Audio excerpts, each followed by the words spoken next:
Ethanol పరిశ్రమ కేసులో రైతులకు సంకెళ్లు, వివాదాస్పదంగా మారిన ఘటన, ముగ్గురు పోలీసుల సస్పెన్షన్. ఇది అలవాటుగా మారింది. మొన్న కూడా ఎక్కడో ఒక రైతుని ఒక హెడ్ కానిస్టేబుల్ మెడల్ బట్టి అవతలకి నెట్టేసిండు. దాని తర్వాత ఆ హెడ్ కానిస్టేబుల్ని సస్పెండ్ చేసిరు. మేమే సస్పెండ్ చేసినాం, పోయిన గవర్నమెంట్ అసలు సస్పెండ్ చేయలేదు, ఏనాడు కూడా వాళ్ళకి మద్దతు పలికిందన్నారు. ఇప్పుడు సేమ్ మళ్ళీ మీరు ఒక ఇన్సిడెంట్ జరిగిన తర్వాత మరి పోలీసుల వైఖరిలో ఎందుకు మార్పు రాలే? నిన్న ఇథనాల్ ఫ్యాక్టరీ కేసులో పాపం ఆ ఇథనాల్ ఫ్యాక్టరీ వద్దు, మాకు మా ఊరిని వదిలేయండ్రా నాయన అని వేడుకుంటుంటే, ఆనాడు కాంగ్రెస్ అపోజిషన్లో ఉన్నప్పుడు బీఆర్ఎస్ అదే ఇథనాల్ ఫ్యాక్టరీని తీసుకొచ్చినప్పుడు, పర్మిషన్ తీసుకొచ్చినప్పుడు ఇదే కాంగ్రెస్ పార్టీ మాట్లాడింది ఎట్లా తెస్తారు ఇథనాల్ ఫ్యాక్టరీ అని. ఇప్పుడు వాళ్ళ అపోజిషన్లో ఉన్నారు, వీళ్ళు అధికారంలోకి వచ్చారు. వాడేమో ఎట్లా కడతారు మీరు ఇథనాల్ ఫ్యాక్టరీని ఇప్పుడు వాడు అంటున్నాడు. ఈయనేమో ఫ్యాక్టరీ వద్దన్న ఈయన, వాళ్ళకి మద్దతుగా నిలబడ్డ ఈయన ఇప్పుడు అదే రైతులకు సంకెళ్ళేసిండు. ఆ రైతులంతా ఏంది, 3 నెలల దాకా సైలెంట్గా ఉండి మళ్ళీ వాడు పనులు స్టార్ట్ చేయడంతో ఎక్కడ గద్వాల జిల్లా రాజోలి మండలం పెద్దదన్వాడ అన్న విలేజ్లో రైతులు కోపోద్రిక్తులై అక్కడ ఉన్న వాటిని తగలబెట్టిరు, వాటిని ధ్వంసం చేసిరు, పెద్ద గొడవ అయింది. ఇప్పుడు తప్పెవడిది ఇందులో? అసలు పర్మిషన్స్ ఎట్లా ఇస్తున్నారు? ఇట్లాంటి విషతుల్యమయ్యే, పర్యావరణాన్ని దారుణంగా దెబ్బతీసే ఇట్లాంటి వాటికి పర్మిషన్స్ ఎట్లా ఇస్తున్నారు? మళ్ళీ పైగా అసలు ఇందులో పొల్యూషనే లేదు. మీరు చెప్పండి, ఎట్లా పొల్యూషన్ ఉండదో ఒక 4 ఎక్స్పర్ట్స్ని కూర్చోబెట్టి వాళ్ళ చేత మాట్లాడించే ప్రయత్నం చేయండి. ఒక 4 రకాల క్యాన్సర్ కారక విషవాయువులు ఆ కంపెనీ నుంచి వెలువడే అవకాశం ఉంది అని చెప్తున్నప్పుడు, అది పీల్చిన జనానికి క్యాన్సర్ వచ్చే అవకాశం ఉంది, మొత్తం గాలంతా పొల్యూట్ అవుతుందని చెప్తున్నప్పుడు మరి ఎందుకు ఇట్లాంటి కంపెనీలు? ఏమనంటే డెవలప్మెంటు, అభివృద్ధి, ఉద్యోగాలు. అరే జనానికి పీల్చడానికి గాలి లేని ఉద్యోగాలు దేనికి? గాలి లేని అభివృద్ధి దేనికి? పర్యావరణాన్ని దెబ్బతీసే అభివృద్ధి దేనికి?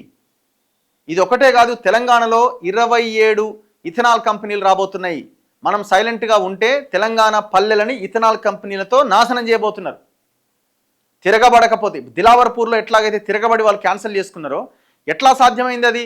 అక్కడ ఒక బలమైన సామాజిక వర్గం బలంగా ఇన్ఫ్లుయెన్స్ చేయగలిగింది. అండ్ దట్టు ఆనాడు అక్కడ ప్రజలు పెద్ద ఎత్తున పోరాటం దాదాపు 2 రోజులు చేశారు, బ్యాక్ తీసుకున్నారు. మరి ఇక్కడెందుకు బ్యాక్ తీసుకోలే? పెద్దదన్నవాడలో అక్కడ చుట్టుపక్కల ఉన్న 10 గ్రామాల ప్రజలు ఆందోళన చేస్తే ఇక్కడేమో రైతులకు సంఖ్యలు వేసారు.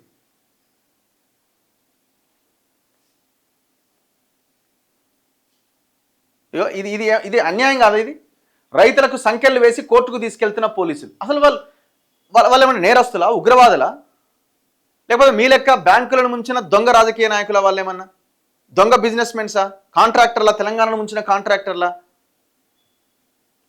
అసలు ఎవడు ఆర్డర్ ఇచ్చిండు, ఎవడు ఆ బేడీలు వేసిండు? మీరు ఇంటెన్షనల్గా చేస్తారు, దాన్ని మళ్ళీ ఏదో మేము దాన్ని సెటరైట్ చేసుకున్నాం, పోలీసులను సస్పెండ్ చేసినామని చెప్పుకోవడానికి ఒక పెద్ద ప్రయత్నం ఇది. ఇథనాల్ పరిశ్రమ వద్దంటూ జరిగిన ఆందోళనకు సంబంధించిన కేసులో రిమాండ్లో ఉన్న రైతులకు సంకెళ్లు వేసి కోర్టుకు తరలించడం వివాదాస్పదంగా మారింది. గద్వాల జిల్లా రాజోలి మండలం పెద్దదన్వాడ వద్ద ఏర్పాటు చేయబోతున్న ఇథనాల్ కంపెనీని ప్రజలు వ్యతిరేకిస్తున్నారు. కంపెనీ యాజమాన్యం పనులు ప్రారంభించేందుకు సామాగ్రి కూలీలతో రావడంతో జూన్ 4వ తేదీన పెద్దదన్వాడతో పాటు పరిసర గ్రామాల రైతులు అక్కడ పెద్ద ఎత్తున ఆందోళన చేశారు. ఈ సంఘటనపై అదే రోజు పోలీసులు 41 మంది రైతులపై కేసు పెట్టారు. వారిలో 12 మందిని రిమాండ్కు తరలించారు. రిమాండ్లో ఉన్న రైతులను బుధవారం మహబూబ్ నగర్ జైలు నుంచి అలంపూర్ కోర్టులో హాజరుపరిచేందుకు ఇద్దరిద్దరికి కలిపి సంకెళ్లు వేశారు. ఈ వీడియో సామాజిక మాధ్యమాల్లో వైరల్ అయింది. రైతులపై అక్రమ కేసులు పెట్టడమే కాకుండా సంకెళ్లు వేయడం ఏమిటంటూ ప్రజా సంఘాలు, బీఆర్ఎస్, బీజేపీ నాయకులు ఖండించారు.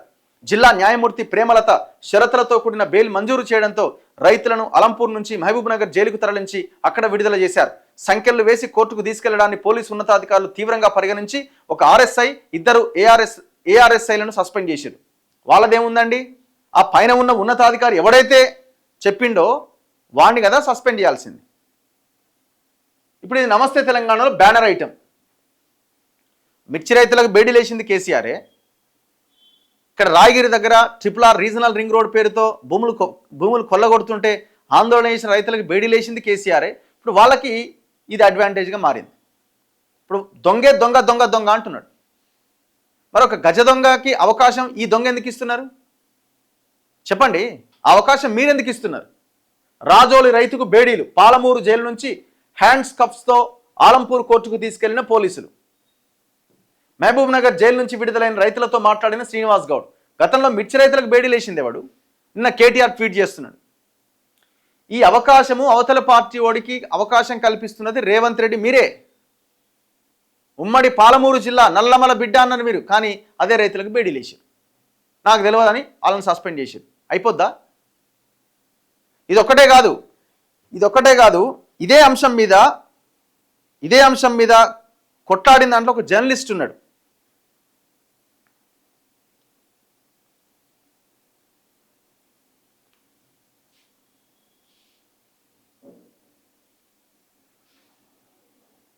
ఒక్క నిమిషం.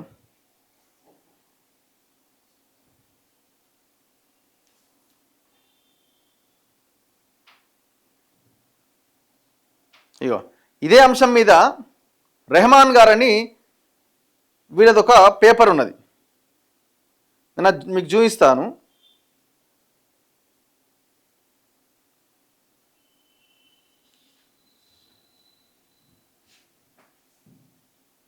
చూడండి.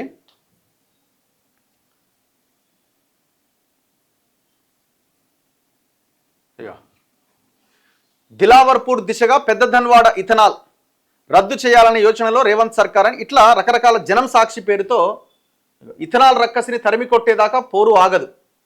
పురుషోత్తం 24వ వర్ధంతి ఇథనాల్ వ్యతిరేక సభలో వక్తల ఉద్ఘాటన. ఈ రకంగా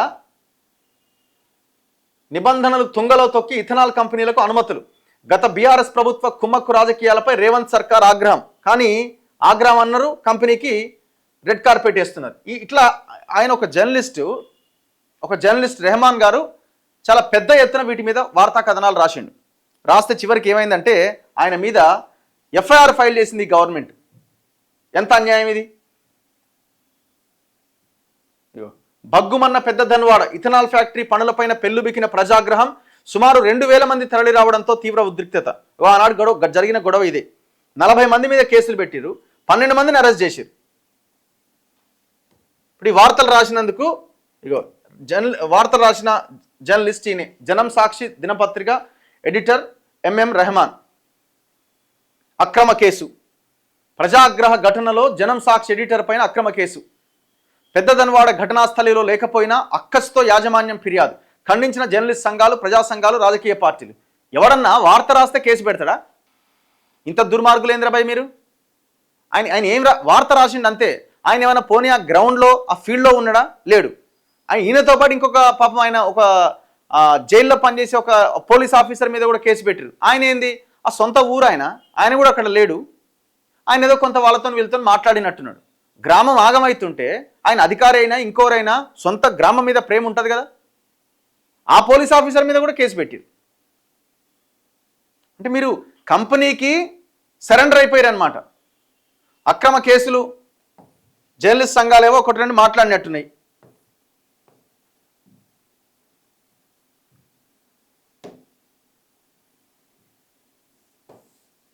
ఏంది అక్రమ కేసులు సహించేది లేదు. విరాహత్ అలీ. రెహమాన్ పై కేసు సమంజసం కాదు. అల్లం నారాయణ ఏమంటుండు? అల్లర్లు సృష్టించిన వారిపై కేసులు నమోదు చేశాం. మరి జర్నలిస్ట్ ఏడున్నాడండి అల్లర్లు సృష్టించిన దాంట్లో? అది ఏం ఘోరం ఇది. ఎవరైనా ఎస్ఐ జగదీశ్వర్ అట. ఎవరు చెప్పారు జగదీశ్వర్ గారు మీకు కేసులు పెట్టమని? రైతులకు బేడీలు వేస్తారు. ఇగో ఇది ఎఫ్ఐఆర్. ఈ సెక్షన్స్ అన్ని నాన్ బెయిలబుల్ సెక్షన్లు పెట్టి రైతులందరినీ లోపలేసారు. ఆ జర్నలిస్ట్ మీద కూడా కేసు పెట్టారు. ఎవరైనా మంజునాథ కురుబాట కాంట్రాక్టర్ ఎవరు ఈ కేసు ఫైల్ చేయించింది? నాగరాజు అని జైలర్ మీద కూడా కేసు, ఆ గ్రామం అతని మీద A3గా అతని మీద కేసు పెట్టించారు.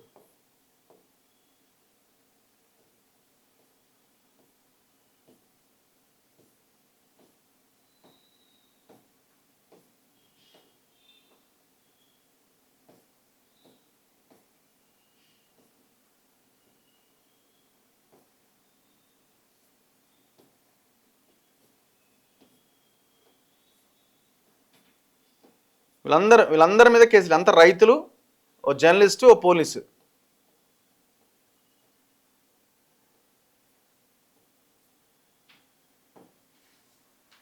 ఇంకా అదర్స్ అని పెట్టి చాలామంది మీద వీడే కేసు ఫైల్ చేయించింది. ఇదే ఈయనదే ఉంది, ఆ లోకల్గా ఆ కంపెనీలో పనిచేసే ఎంప్లాయ్ అయి ఉంటాడు. ఇది నీకు కేసీఆర్కి మీకు ఏం తేడా ఉంది రేవంత్ రెడ్డి గారు? ఏం అంటే డిఫరెన్స్ ఏమన్నా ఉందా? ఆనాడు భూములు మిగలలే, ఈనాడు కూడా భూములు మిగులుతలేవు. పోయిన భూములు వస్తలేవు, ఉన్న భూములు పోతున్నాయి. అదే హింస, అదే రకమైన వాతావరణం. ఏదో ఒక 10% 20% ఏమన్నా అవకాశం ఉందేమో ఫ్రీగా చెప్పుకోవడానికి. 100కు 100% అయితే లేదు కదా. ఆ రకమైన మార్పు అయితే రాలే కదా.